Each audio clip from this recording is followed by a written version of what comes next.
So, I've been thinking for a long time about reasons why we should go to Mars, and I've come up with a good list.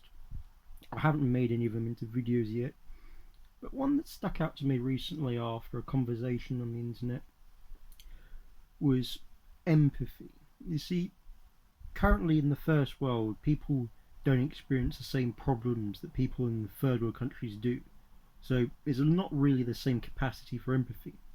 So, for example, people don't understand what it means to be starving. People don't understand what it means to have no home.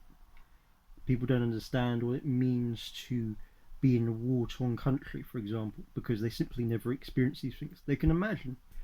But just to give you a rather vivid example, having a broken lip. A lot of people haven't experienced having a broken lip.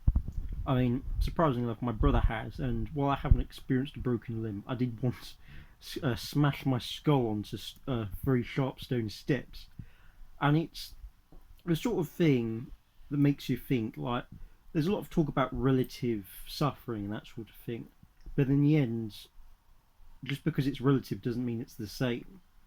I mean, sure, the difference in human experience might be affected by the experiences you're used to, but there is a reason why you look at rich people are talking about their troubles, such as with a lockdown, saying, oh, they couldn't go outside and complain they couldn't party every night, and think, oh, that's rather adorable. You couldn't go outside. And then those when most people were struggling to make a living. Now, Mars is a very interesting thing because it's going to be the same for the colonists of Mars, assuming people do try to colonize Mars. They're going to suffer. They're going to starve. People are going to die. People are going to lose loved ones. It's going to be a very, very difficult endeavour, and one that will come at the cost of a lot of human suffering. Now, I'm of the opinion that this will all be absolutely worth it. I mean, in comparison to all of the previous expeditions to other countries that have often, I mean, just to give an example, there are bridges in, let's say, America that took hundreds of people dying. Hundreds of people died to build certain bridges.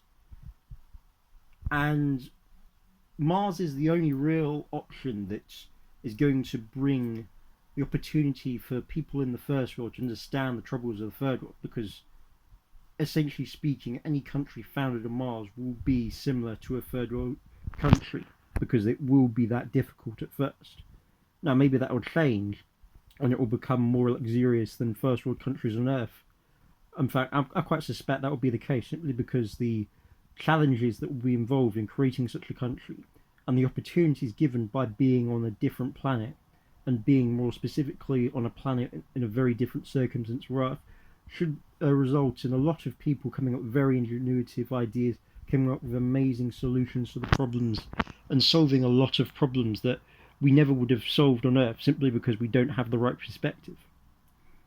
So I suppose this will be episode 1 on reasons and arguments for colonising Mars.